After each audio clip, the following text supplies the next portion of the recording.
Bonjour à tous et à toutes, bienvenue à l'émission À votre service. Cette semaine, nous recevons M. Jean-Denis Paquette qui va nous parler de la campagne de financement des Amis de l'hôpital de Baie-Saint-Paul. Également M. Pascal Da Silva qui va nous parler de la semaine du bénévolat.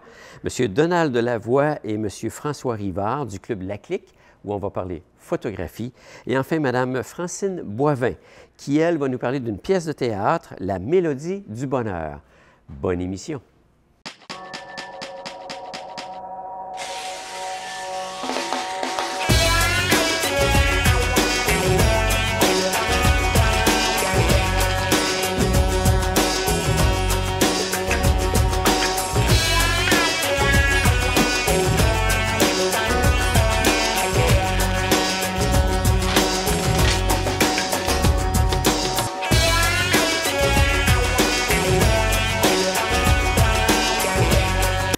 Alors, M.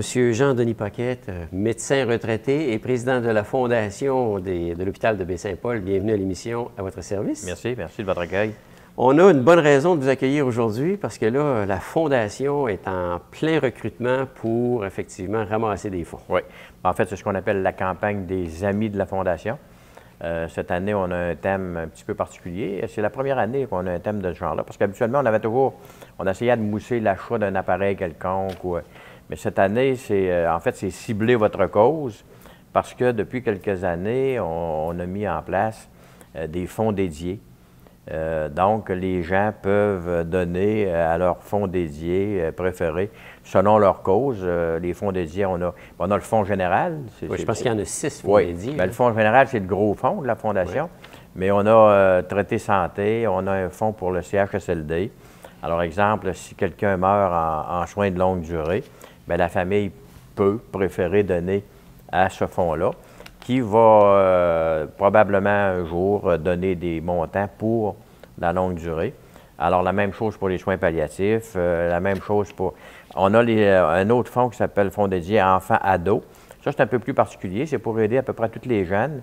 Et c'est pas nécessaire que ce soit vraiment des jeunes qui appartiennent à un programme du centre hospitalier. Ça peut être des jeunes de Forum Jeunesse, ça peut être d'autres... La jeunesse en général. La jeunesse en général. Qui va au-delà un peu du mandat de l'hôpital. Oui. Bien, il faut dire que la plupart du temps, on se rend compte que, veut pas, ils sont presque rattachés à quelque part à un des programmes de l'hôpital. On n'est pas trop loin de notre mission. Il y a le fonds aussi DI-TSA, c'est l'ancien fonds DI-TED, qui vient en aide surtout à la déficience intellectuelle. Et on a également, j'en oublie peut-être un, Traité Santé...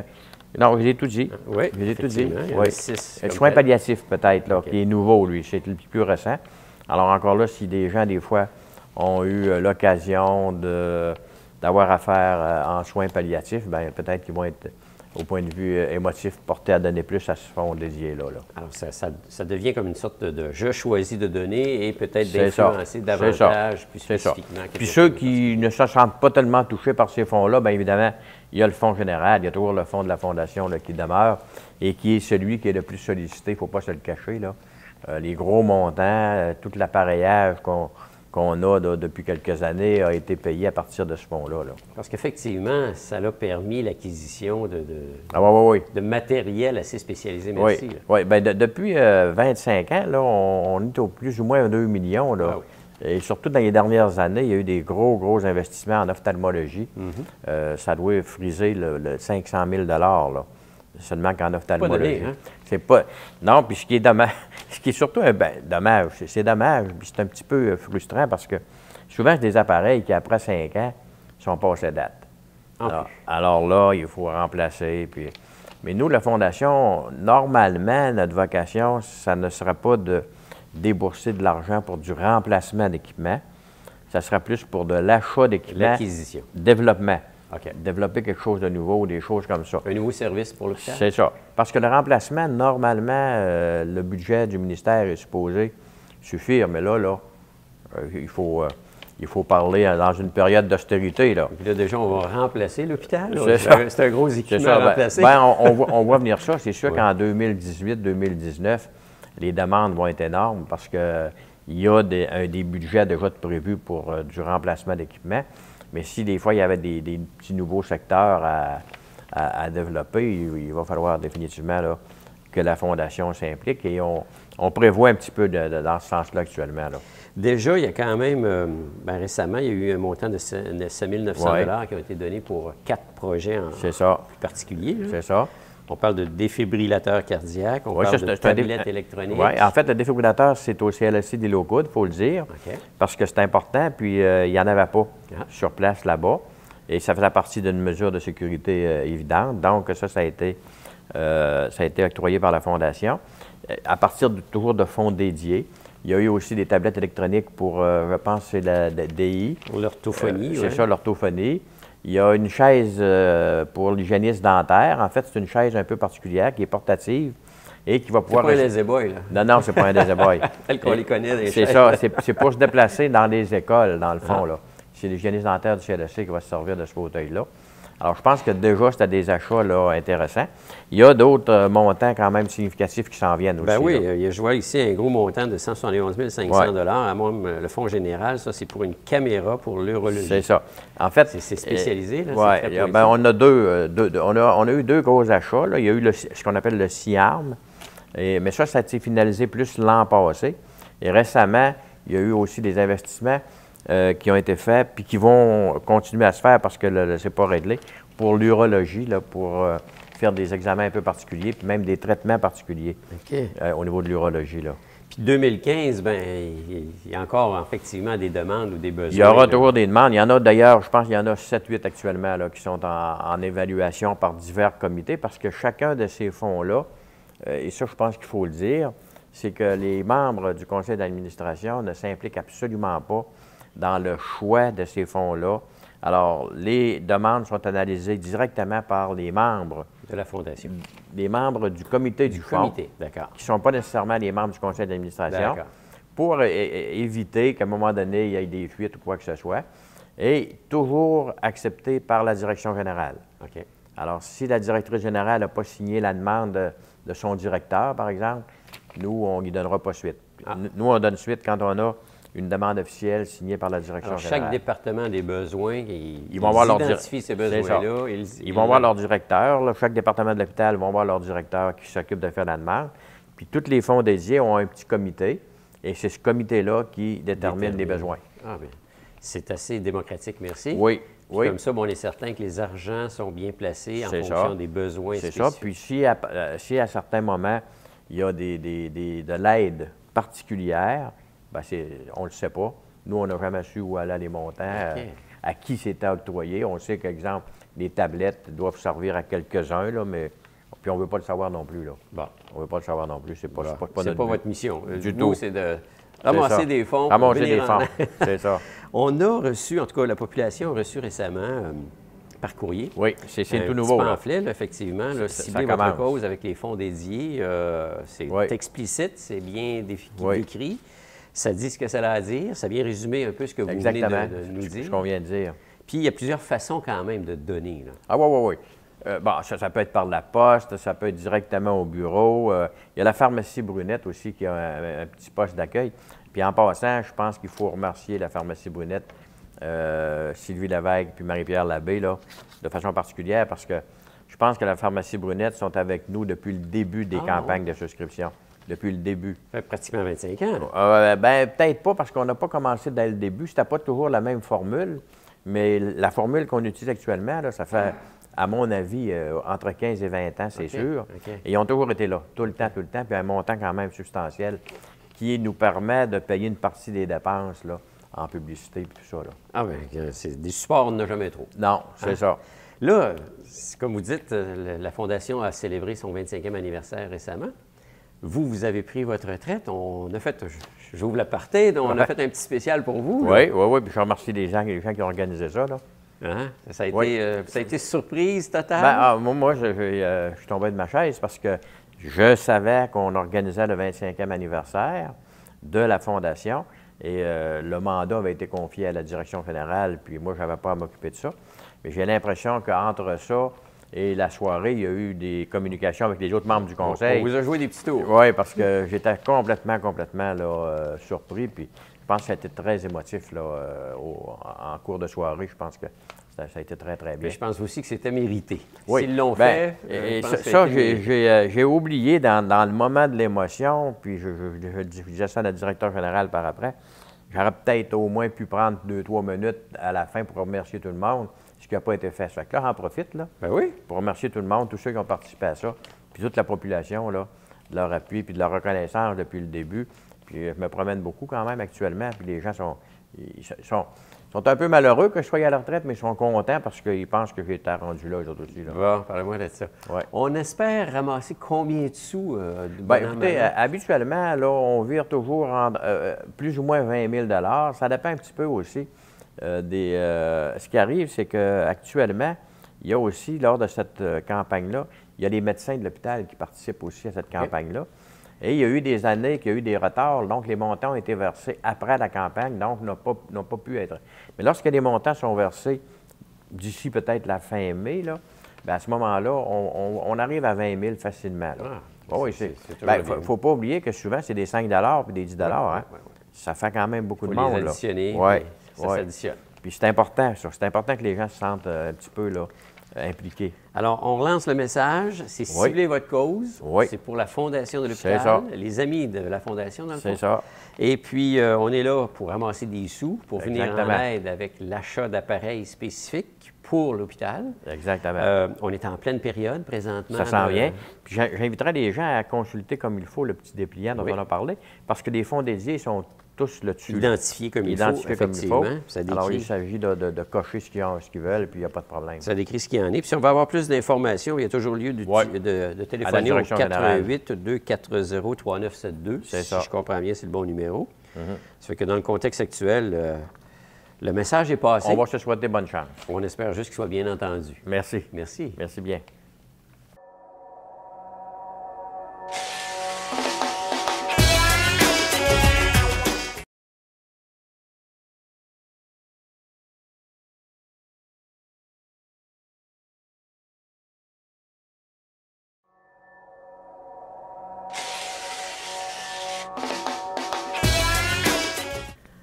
Alors, nous recevons à l'émission aujourd'hui M. Pascal Da Silva, qui est directeur de l'Association des bénévoles de Charlevoix. Bonjour. Bonjour. Et bienvenue à l'émission à votre service. Merci.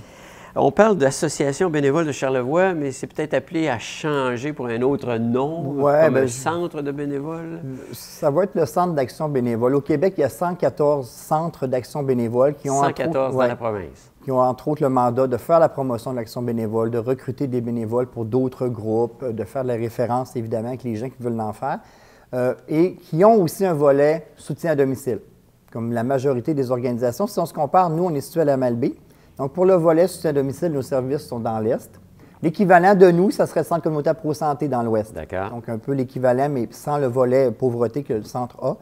Et on a aussi le mandat pour tout le territoire d'être un centre d'action bénévole et de faire la promotion de l'action bénévole, de la semaine qui s'en vient. C'est ça. Donc, ça, c'est le volet action bénévole. Qui souligne le bénévolat à travers la province et même au-delà. Au-delà, dans toute l'Amérique du Nord, c'est en même temps la semaine d'action bénévole. Donc, on a ce mandat-là en plus qui fait que nous sommes l'Association bénévole de Charlevoix, c'est notre nom, mais ça sera appelé à changer dans les prochaines années puis à s'appeler le Centre d'action bénévole pour qu'on garde quand même une uniformité. Quand on parle de 114 centres d'action bénévole, on s'appellera tous 114, avec nos distinctions, évidemment, parce qu'on est tous des organismes communautaires autonomes. Okay. Donc, on a des particularités, tout dépendant de la région dans laquelle on est. Mais pour le moment, ça s'appelle encore l'Association bénévole de Charlevoix. Alors, c'est à surveiller. Oui, c'est ça. Changements en devenir potentiellement. C'est la semaine, donc, comme on le disait, pour souligner et reconnaître ce que font les bénévoles. C'est une semaine qui, à chaque année, je vous dirais concrètement depuis 1972 au Québec, mais la semaine est apparue en Angleterre en 1943, durant la guerre, l'effort de guerre, les gens qui s'impliquaient beaucoup. Après, il y a eu comme un arrêt, puis c'est recommencé concrètement au Québec en 1972, puis je vous dirais en tout en Amérique du Nord. Au Canada, ça porte une autre thématique, on travaille sur d'autres thématiques, mais c'est en même temps. C'est toujours une semaine en avril, on ne sait jamais laquelle, ça joue avec Pâques, évidemment, on se promène avec ça.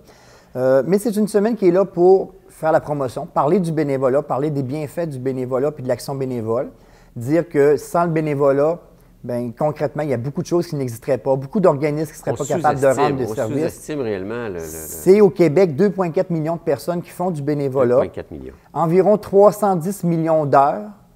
Une personne, en général, offre environ 150 à 175 heures de bénévolat par année, une personne, et ça équivaut environ à 162 000 emplois. Wow. Donc, c'est clair qu'il y a beaucoup d'organisations, autant des organismes oui, qui ont des salariés, mais qui ont besoin, comme nous, chez nous, on est 5 employés, mais on a 120 bénévoles pour offrir nos services. Sinon, il y a plein de services qui n'existeraient pas. Donc, c'est la même affaire dans plein de groupes, dans plein d'organisations, puis pas juste en santé et services sociaux, mais en sport, loisirs, éducation, dans plein de domaines. Il y a des bénévoles. Parce que vous emmenez large. Autrement dit, on a besoin de bénévoles partout. Partout. Dans les bibliothèques, partout. Il y a des bénévoles partout. Et c'est pour ça que cette semaine-là est là pour dire merci à ces bénévoles-là, effectivement. Comme la journée du 5 décembre, qui est la journée internationale du bénévolat, du bénévole, où là, on prend le temps précisément de leur dire merci. Mais la semaine aussi. La semaine, c'est là pour reconnaître nos bénévoles. Et c'est d'autant plus important de le faire. Reconnaître, ce n'est pas obligé d'être une grande activité organisée là, durant la semaine, mais déjà d'avoir une conscience qu'il faut prendre le temps de dire merci à nos bénévoles, de leur montrer le fruit concret de leur action. Qu'est-ce que ça fait quand tu viens ici, quand tu fais ça? C'est hyper important. Et donc, c'est la semaine qu'il faut prendre le temps de les reconnaître ou de leur dire merci, mais aussi parler du bénévolat, parce qu'on en manque aussi de bénévoles. Il y a beau avoir plein de monde, comme vous disiez, qui donne plein de milliers d'heures. Mais il en manque. Et on vit dans des contextes aujourd'hui où il y a des coupures, où il y a des besoins, où on coupe sur des services, puis des fois, on demande à des bénévoles, c'est pas toujours facile. Les bénévoles ne peuvent pas tout faire non plus. Mais c'est clair qu'on a besoin de bénévoles. Il y a des organisations qui ne vivent qu'avec des bénévoles, qui ne sont que des bénévoles. Il n'y a même pas de salariés.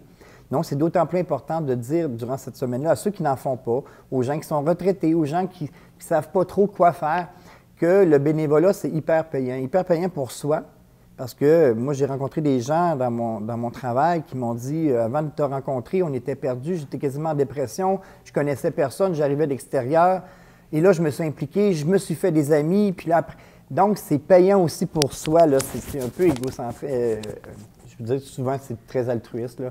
Mais on fait pour les autres, le bénévolat, mais on le fait aussi pour soi. On reçoit beaucoup aussi en faisant du bénévolat. Donc, la semaine est là aussi pour dire qu'on a besoin de vous. Donc, ceux et celles qui n'en font pas, qui n'est pas encore impliqués, bien, c'est le temps. C'est le temps de venir nous rencontrer, de rencontrer les organismes autour de vous qui vous intéressent, d'aller les voir, puis d'offrir vos services. Vous avez une façon de faire qui est assez particulière, hein, à savoir, je serais intéressé à devenir bénévole, je ne sais pas trop comment ça fonctionne, à qui m'adresser, je peux vous contacter, puis vous déplacez. Oui, on peut se déplacer, ils peuvent venir nous voir à nos bureaux, on peut se déplacer sur le territoire pour prendre le temps avec la personne de regarder c'est quoi ses intérêts. Un peu comme un orienteur avec un jeune quand on ne sait pas quoi faire dans l'avenir, mais un peu avec un bénévole qui dit, bien moi j'aime ça, je ne veux pas faire ça, je ne veux pas faire ça. Bon, on va prendre le temps, puis après on va regarder dans les offres qu'on a, parce qu'on demande aux organismes aussi de nous envoyer des offres. Notre site internet, abcharlevoix.com, il y a une section où on peut déposer nos offres. Donc, si on est une organisation dans Charlevoix qui a besoin de bénévoles, bien là, il faut remplir le document, puis on va le recevoir, on va le faire connaître dans la population aussi. C'est un peu notre mandat aussi de faire connaître les besoins. Mais aussi, nous, ça nous donne un aperçu des besoins qu'on a, puis quand on reçoit des gens, mais où on peut les référer aussi. Mais donc, on prend le temps avec les gens qui veulent devenir des bénévoles, mais qui ne savent pas trop quoi faire, où faire qui, puis quoi contacter, dans quel secteur. Bien, on va prendre le temps de regarder avec eux, de faire les contacts avec ces milieux-là et de les référer éventuellement dans le milieu. Donc, c'est le but d'un centre de gestion bénévole, entre autres, un peu partout au Québec, de faire ça. OK. Puis dans le fond, y a-t-il des saisons?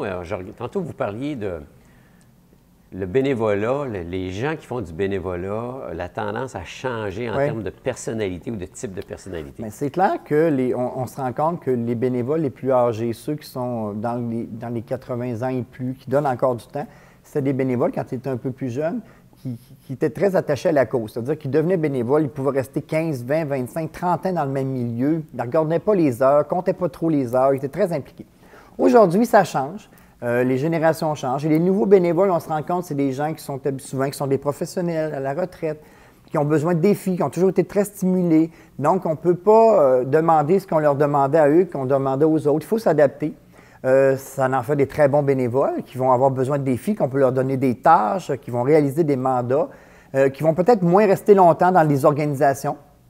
Puis si on veut les garder plus longtemps dans nos organisations, bien, c'est d'autant plus important de les reconnaître. Je pense que c'est important de reconnaître le travail que font nos bénévoles. La semaine, elle est là pour ça, mais tout au long de l'année, prendre le temps de dire merci, prendre le temps de s'asseoir avec, ça ne coûte pas cher. Et les bénévoles, selon les études, nous montrent aussi qu'ils n'ont pas besoin de plaques reconnaissance, puis d'affiches, puis de photos à leur nom.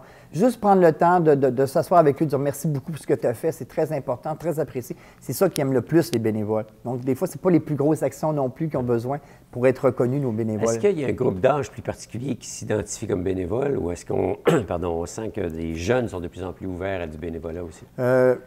C'est vraiment, on pense que les jeunes ne s'impliquent pas. Je voudrais que je vais regarder les statistiques pour les jeunes. 16-19 ans, c'est environ 80 heures en moyenne que les jeunes vont offrir en bénévolat pour 10 millions d'heures. 20-24 ans, c'est 162 heures pour 19 millions d'heures. Hommes-femmes, jeunes hommes, c'est la même affaire en proportion. Les jeunes femmes donnent un peu plus d'heures que les jeunes hommes. Donc, c'est impressionnant. Ils sont très impliqués. C'est les champs. C'est les champs d'intérêt qui sont différents. Okay. Souvent, chez les jeunes, les santé et services sociaux n'est pas un champ qui va leur parler le plus. Oui. Donc, tout le milieu des organisations communautaires. C'est beaucoup le sport, le loisir, la culture, tout ce qui est mouvement écologique. Ça va leur parler beaucoup plus aux jeunes. Et les gens un peu plus âgés, bien, ils vont avoir tendance plus à aller dans les organismes communautaires. Il y en a pour tous les goûts. Il y en a pour tous les goûts. Donc, les tendances sont différentes, mais les jeunes s'impliquent. Donc, ça serait faux de dire que les jeunes ne font pas de bénévolat. D'autant plus parler aussi il y a des programmes qui existent de sensibilisation pour leur parler de l'importance du bénévolat, pour leur dire que s'il n'y avait pas de bénévoles autour d'eux, bien, il y a plein d'affaires qu'ils ne pourraient pas faire, même jeunes. Parce qu'il y a des bénévoles partout, dans leur équipe sportive, quand ils s'impliquent. C'est tous des bénévoles, donc c'est important de les sensibiliser. Mais effectivement, les jeunes s'impliquent peut-être pas autant, mais quand même avec intérêt. Est-ce que Charlevoix s'en sort bien par rapport aux autres régions en termes de bénévolat? C'est toujours dur parce qu'on est un petit milieu. Donc, avoir des statistiques, on ne peut jamais avoir de statistiques. C'est clair, si on regarde notre réalité, de ce qu'on voit de nos partenaires, tout ça, je vous dis qu'il y a toujours besoin de bénévoles. Il y a toujours de la place. Et quand on rencontre des gens, on peut toujours les orienter. Puis on appelle un milieu, puis ils disent oui, on aurait justement. Souvent, les conseils d'administration. Ce n'est pas le lieu où les bénévoles veulent le plus s'impliquer, qui intéresse le plus les gens, mais c'est sans doute dans les organisations les besoins qu'il y a en premier, souvent dans les conseils d'administration.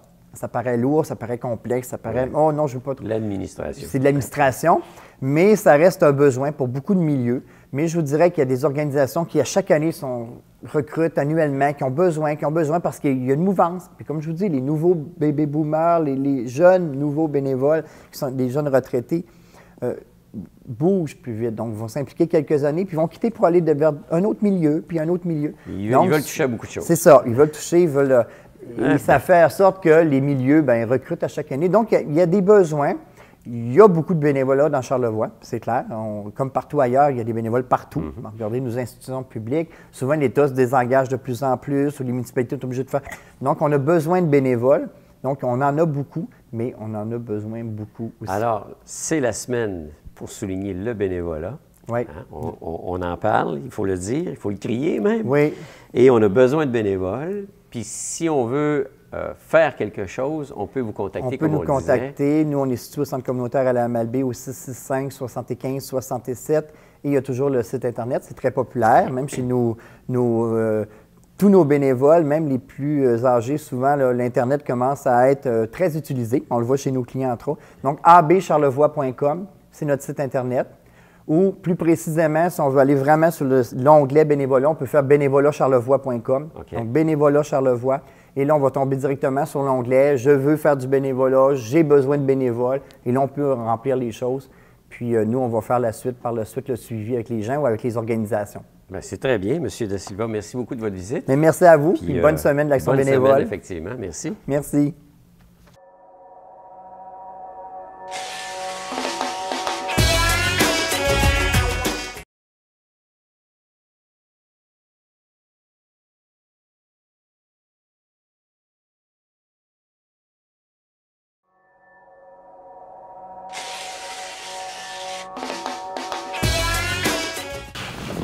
Alors, M. François Rivard et M. Donald Lavoie de la Corporation Lumière Image Charlevoix, bienvenue. Bonjour. Bonjour. On résume tout ça avec le mot clic.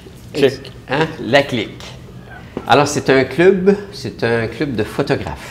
Oui, la clic est un club de photographes, puis un club de photographes qui fait des activités. Mais notre principale mission, quand on parle de clic, club de photos, c'est d'avoir des personnes de tout niveau. Le débutant comme le professionnel, hein, fait partie des objectifs de ça. Aussi, c'est un côté où on doit partager nos passions.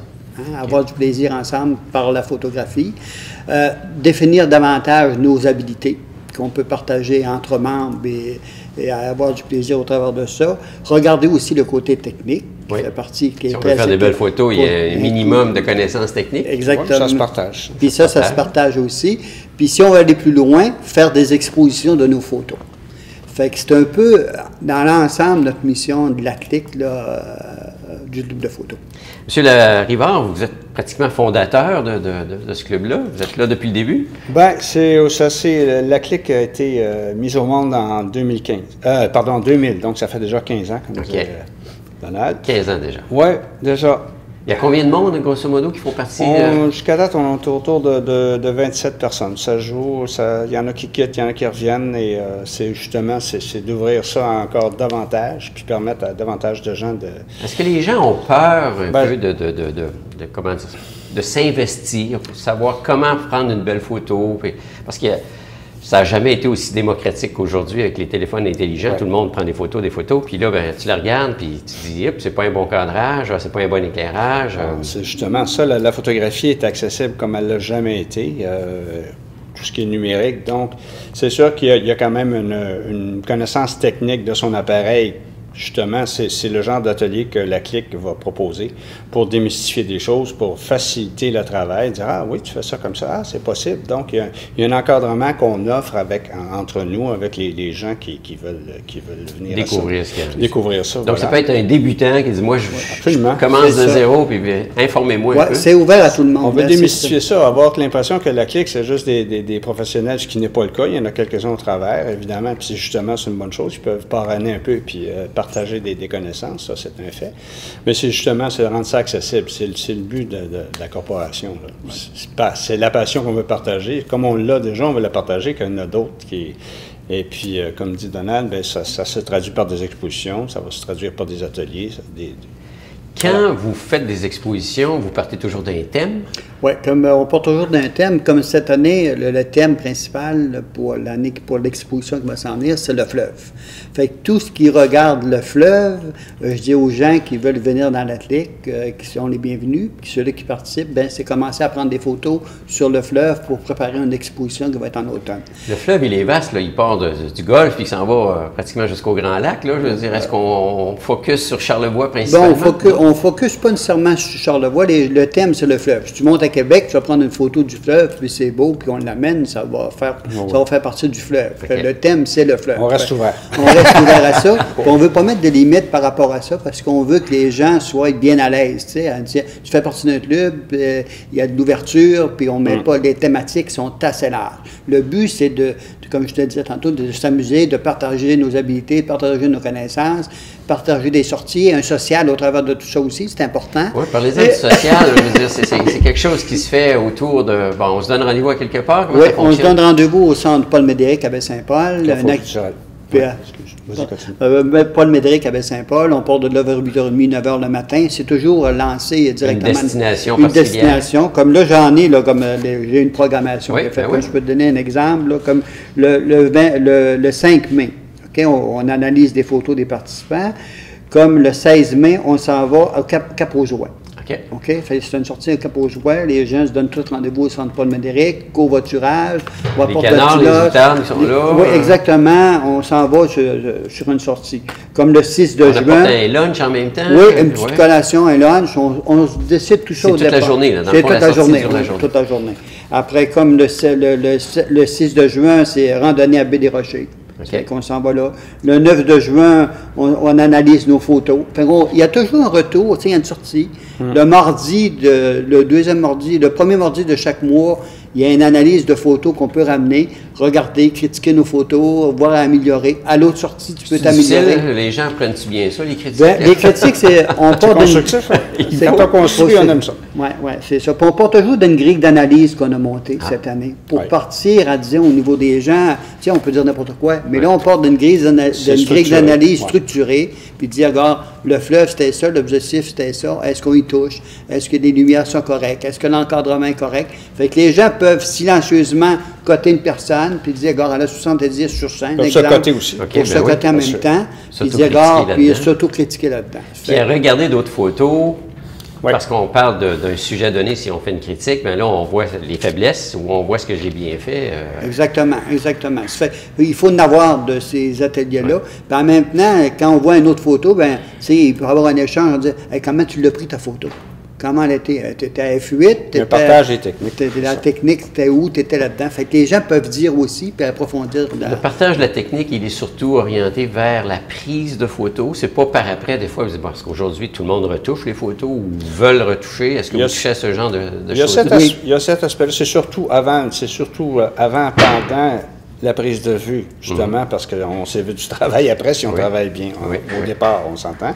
Il y a des ateliers, justement, qui sont prévus aussi pour le traitement post-clic.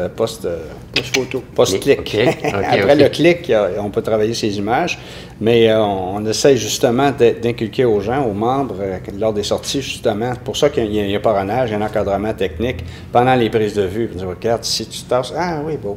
Au lieu de faire de la mitraille puis être pris, c'est long faire de la gestion d'image après. C'est étonnant, puis donc on sous-estime ça. On sous-estime ça, donc apprendre à bien les faire au départ, des bonnes lumières, les angles, les inclinaisons, on se penche, ça enlève beaucoup de travail, mais il faut dire aussi apprendre à regarder directement, mais il faut dire que l'aspect traitement de photo après, le club regarde ça aussi. Absolument. Parce qu'il y a des programmes maintenant qui sont sur le marché, il y a des Photoshop puis il y a toutes sortes de programmes, puis il y a des programmes simples qu'on suggère aux gens. Mais ça fait partie du club de sensibiliser les gens s'ils veulent travailler les photos. Démystifier. Oui, mettre ça le plus simple possible. Puisque tu parles de Photoshop, c'est difficile, là, tu sais, mais on va essayer de mettre ça le plus simple possible. Est-ce que ça prend une caméra particulière? Dire, je m'en vais, regarde, j'ai une caméra, puis je m'en vais vous consulter. Absolument. Oui, c'est pas particulièrement, ça prend pas de caméra, ça prend pas des zooms longs comme ça. C'est un appareil, c'est apprendre à regarder d'abord. Et puis après, connaître justement, qu'on puisse aider les gens à connaître leur appareil puis à aller chercher le maximum de ce qu'ils ont. Parce qu'il y en a qui font du très bon travail avec un minimum. Mini-caméra, oui. Si jamais il y a des corrections à apporter ou des améliorations, on dit, bon, ben je pense que tu es rendu plus loin, puis peut-être que tu as envie d'une caméra qui soit plus performante pour aller plus loin dans ta création, ta créativité, ben là, on va suggérer encore mieux. C'est fun parce qu'il y en a du choix. Oui, aujourd'hui, c'est pour ça qu'il y en a peut-être même trop. Des fois, on ne sait pas. On dit, bon, mais on parle de logiciel tout à l'heure. Bon, est-ce que je vais aller avec Photoshop, je vais aller avec Picasso, je vais aller avec ACDC. Bon, selon l'habileté puis selon le niveau où on est rendu, ben là, on va suggérer ou on va... Voilà. Tout est là, dans le fond. Mais les gens viennent nous voir aussi quelle sorte de caméra qu'on va prendre, c'est quoi qu'on va acheter, c'est quoi qui serait mieux pour moi. Puis il y a toujours une question qui est posée quand ils viennent nous voir, qu'est-ce que tu veux faire avec ça? Fait qu'il y a différents types de caméras que tu peux acheter avec ton niveau de photographie que tu veux faire. Et ton budget aussi. Puis ton budget aussi. Ça joue parce que sky is the limit. Oui, c'est ça. Fait puis on aide aussi les gens, des fois, qui achètent des caméras, puis on peut les aider au niveau technique à comprendre les caméras, les choses. Fait que c'est de partager vraiment nos connaissances. C'est devenu des mini-ordinateurs. Exact. Je veux dire, tu contrôles plus ça comme tu le veux. Oui, tu peux le mettre sur automatique. C'est automatique. C'est automatique. Ça a une bonne qualité, mais quand tu veux aller un petit peu plus loin pour chercher des effets, là, tu tombes dans d'autres choses. Oui, la créativité ou des choses. C'est de la gestion de menu quasiment d'ordinateur. Oui. Oui, mais bon. On met ça simple. Le simple, c'est n'ayez pas peur. N'ayons pas peur. Non, faut pas avoir peur. Alors, vos ateliers, c'est majoritairement à tous les mardis soirs? Là, tous les mardis soirs, il y a une rencontre qu'on fait. Ça se passe au café? Non, pas tous les mardis soirs. Excusez. Les premiers mardis de chaque mois. OK, donc il y en a 12 par année. Il y a une grosse différence. Parce que là, ça serait... ça serait peut-être un peu trop. On pourrait dire qu'on couche là aussi. Ça irait avec l'offre et la demande. S'il y a plus de demande, peut-être que... C'est ça. On avisera. Puis après, c'est ça, il y a des... Comme je te disais tantôt, dans la programmation, il y a des activités, là, comme le 5 mai, là, il y a une analyse de photos, mais le 16 mai, il y a une sortie au Cap aux Joies, le 6 juin, Baie des Rochers, le 13 juin, un atelier 101 débutant qui va se faire au Centre Paul-Médéric. Il y a un formateur qui est là. À chaque atelier, à chaque sortie, il y a un formateur qui est là pour prendre en charge, accompagner tout le monde, puis les diriger, puis demander des trucs, puis les supporter. Ça fait partie de la mission. Puis aussi, par rapport à tout ça dans la programmation, c'est important de commencer à penser le thème du fleuve en disant, commencer à prendre des photos. Cette exposition-là va avoir lieu à l'automne prochain. À l'automne prochain. Puis en plus, pour avoir un bon lien avec nos gens, on a un site web. Ben aussi, oui. On a un site web. On communique avec vous comment? Le site web, le numéro de téléphone? On a un site web. Là, le responsable du site web, c'est M. Jacques Breton. Son numéro de téléphone, c'est 418 240 25 75. OK. Fait qu'avec lui, là, si vous communiquez avec lui pour aller sur le site web de la clique, parce qu'il y a un mot de passe pour y rentrer, quoi que ce soit, fait qu'à ce moment-là, tu as accès à toutes les capsules techniques, tu as accès à toutes les photos. On peut y déposer 100 photos personnelles sur le club, qui sont vues par tous les gens, quoi que ce soit. Fait que ça, c'est M. Jacques Breton. L'adresse du site web, là, c'est www, les trois fameux W, clique, photo, Charlevoix, photo.ca. OK. Clique, on répète. C'est clique, photo, Charlevoix, photo.ca. OK. Fait que si on tape ça sur le clavier, on va arriver sur le site web directement. Fait que ça, c'est important, c'est un contact. Puis par là, vous allez avoir toutes les activités, toute la programmation, toutes les mises à jour, quoi que ce soit, tout va être à Pour devenir membre, est-ce qu'il y a un coût? Oui, pour devenir membre, ça coûte 20 Oui, voilà. 20 c'est pas cher. C'est 20 rien pour avoir accès à plein d'informations et de connaissances. Oui, c'est ça. Une bouteille de vin. Ouais, c'est ça. Puis quand on fait l'inscription de la formation par rapport à ça, bien là, il y a différents termes qui vont être choisis pour la prochaine année. Okay. Voyez-vous, comme là, on parle de photos de paysages, de photos de portraits, de photos d'enfants, ça peut être photos de petits objets, photos de sport. Fait qu'on s'en va sur différents thèmes pour que l'année suivante, que les gens aient voté lors de les inscriptions pour choisir un thème par rapport à ça. Fait, il y a une continuité que les gens font dans ce sens-là. Puis, je dis aux gens, gênez-vous pas, là, c'est ouvert à tout le monde. On insiste de le dire parce que... Couper la barrière. Il n'y a pas peur personne. Mangez pas personne. Profitez-en. On aimerait que les gens profitent davantage. Des fois, on fait des choses, comment se fait qu'il n'y a pas plus de gens. Alors peut-être c'est un peu pour ça qu'on est ici avec vous aujourd'hui, c'est justement pour le dire que c'est ouvert. Venez-vous-en. On a un conseil. On est généreux. On est généreux dans notre temps. Les gens qui sont professionnels. C'est une passion, puis vous voulez la partager. La partager avec les gens, oui. Avoir du fun, avoir du Il y a des virus qui se partagent, mais c'est très sain comme partage. Fait que c'est ça. Puis on a un petit... Nous, la corporation, c'est un conseil d'administration. S'il y a des gens, c'est structuré, c'est organisé. Fait que s'il y a des gens, des fois, qui connaissent, là, regardez, le vice-président, c'est M. François Rivard, le trésorier, c'est Mme France Mascotte, M. Jacques Vincent qui est administrateur, on a M. Jacques Hudon qui est administrateur, puis il y a moi comme président. Puis il y a M. Jacques Breton également qui est ici. Puis s'il y a une personne qui est intéressée de faire partie du conseil d'administration, il nous manque une personne pour combler le siège au niveau du conseil d'administration. Fait qu'elle sera la bienvenue en communiquant avec nous. L'invitation est lancée. Oui. Mais je vous le dis, là, c'est vraiment un beau club, puis c'est vraiment pour faire de la sortie, puis s'amuser, puis partager. Puis la prochaine rencontre a lieu le premier mardi du mois prochain? Le deuxième mardi. Le deuxième, pardon. Oui, du mois prochain qui s'en vient. OK, donc ça s'en va au mois de mai. Là. Au mois de mai, exactement, qu'il va y avoir un échange directement. Là. Ça se trouve le 5 de mai. Bon, ouais, le message est passé. M. François Rivard puis M. Donald Lavoie, merci beaucoup. Bienvenue. Longue vie à la clique. Oui, oui. On est là pour rester. On est là pour rester et avoir du plaisir. Les images restent, semble-t-il. Les paroles s'envolent, les images restent. Donc, bienvenue à tout le monde. Ça va me faire un plaisir de vous accueillir. Merci. Parfait. Au revoir. Au revoir.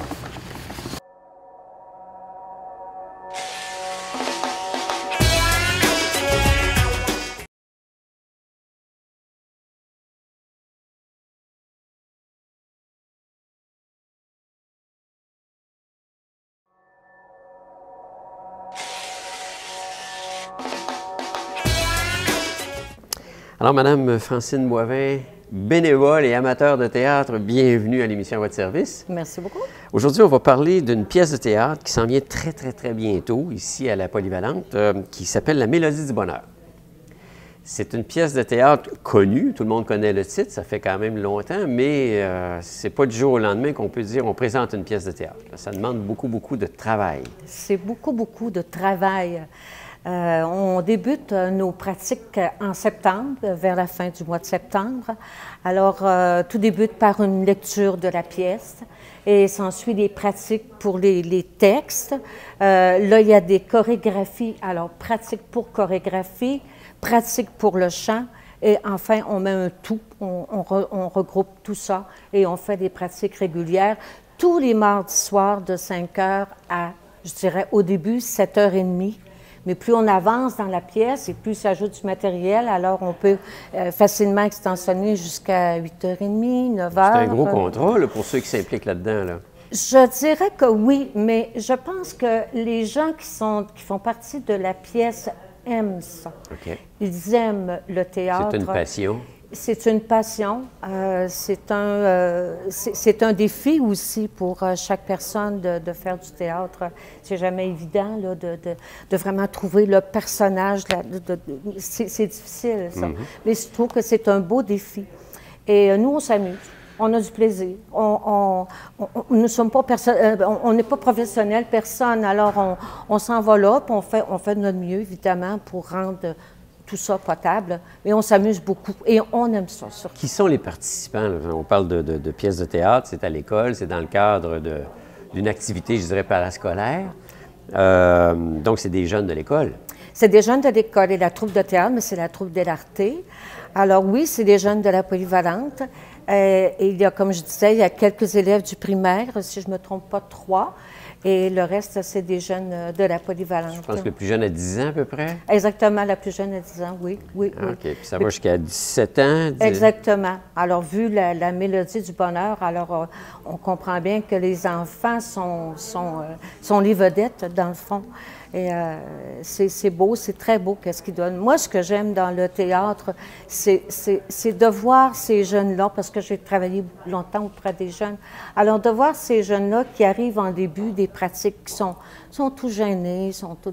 Puis là, peu à peu, là, ils développent, on se rend compte, « Hey, tu as beaucoup d'aptitude pour ça, tu le savais-tu? » Alors, c'est beau de voir ces jeunes-là évoluer. Et à la fin, là, c'est formidable de les voir. Ils rentrent bien, ils travaillent bien aussi. Ils sont quasiment devenus des comédiens professionnels à la fin, si on les regarde au tout début, qui avaient l'air très amateurs et perdus. Oui, peut-être pas professionnels, on n'est pas professionnels, personne.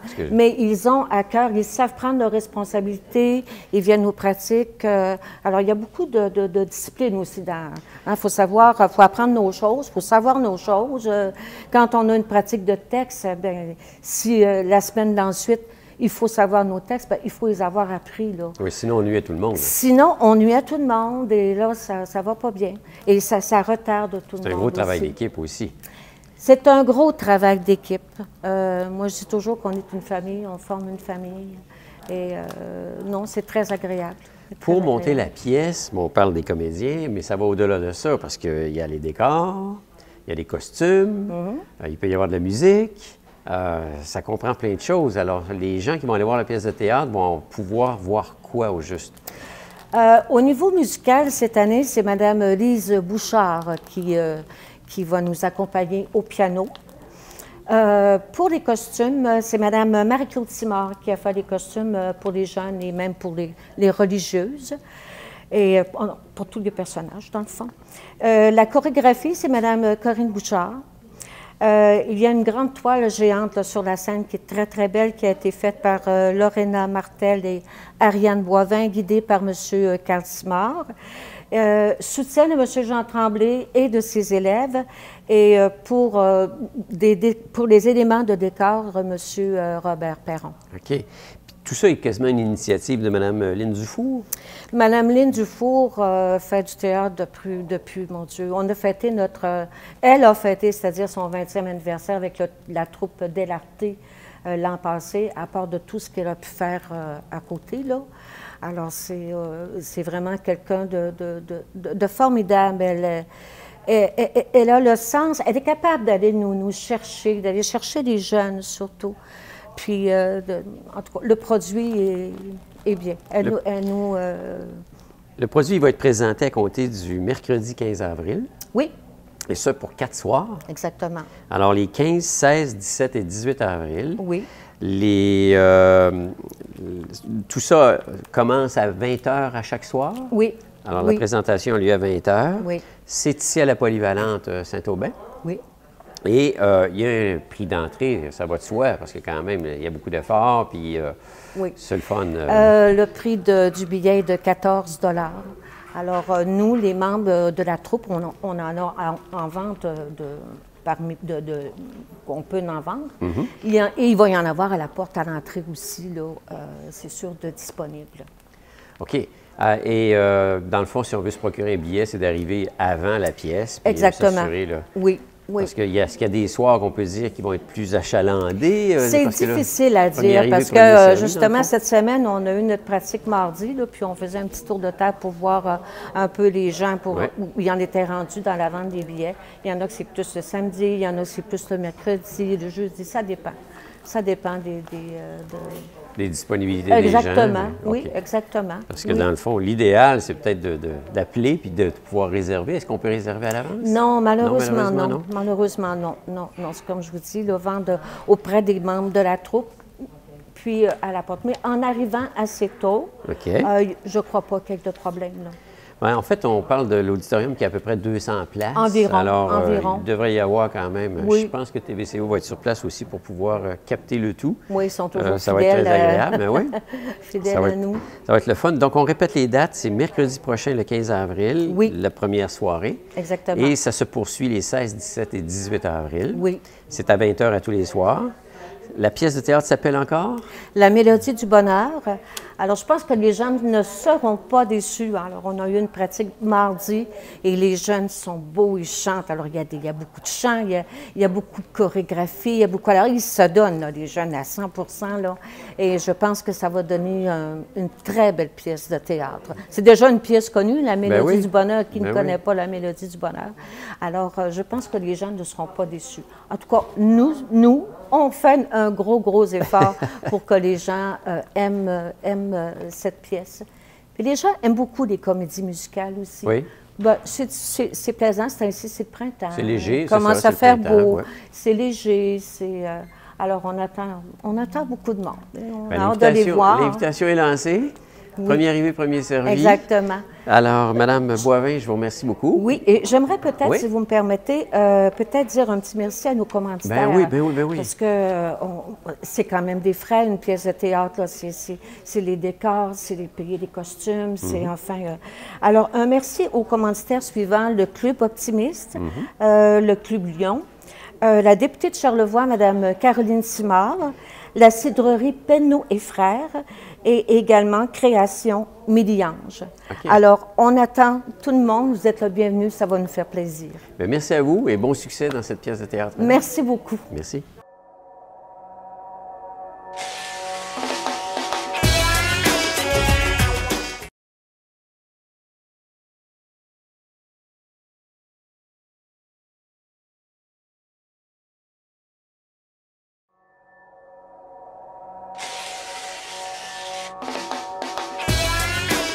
Parfait. Bonne journée.